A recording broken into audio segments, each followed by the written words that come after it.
De quoi s'agit-il?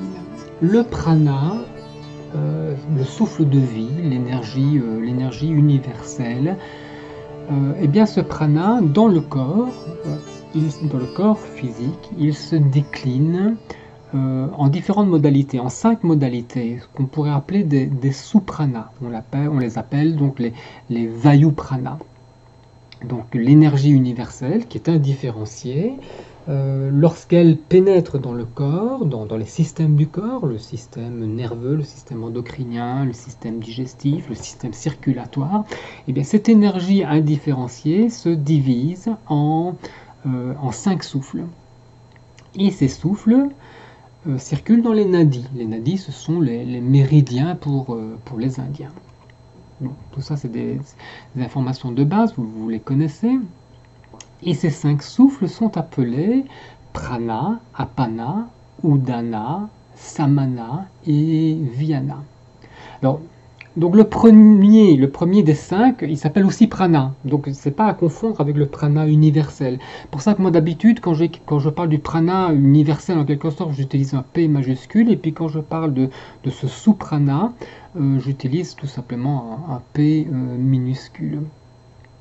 Et c'est de ce prana-là dont il s'agit dans ce mantra. Ce mantra-ci évoque donc 2 de ces sous-pranas, prana et apana. Écoutons-le. Prana, apana, sushmana, hari, hari, hari, hari, hari, hari, hari. Je vous ferai une vidéo sur ces 5 souffles, mais attachons-nous maintenant à prana et à apana. Prana est la force de vie qui va vers l'intérieur.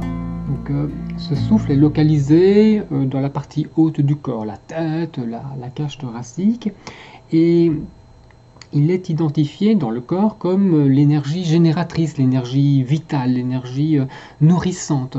Donc considérez que tout ce qui nous nourrit, tout ce qu'on reçoit, que ce soit la nourriture solide, la nourriture liquide, l'air, ou même tout ce qu'on reçoit, toutes les impressions sensorielles, eh bien tout ça c'est prana. Apana, ça c'est l'inverse. Apana, c'est le souffle expiré, c'est l'énergie excrétrice, c'est l'énergie qui vide, qui disperse, c'est l'énergie qui lie la personne à la matérialité, qui l'entraîne dans l'animalité. Vous voyez pas ça de manière trop négative, hein.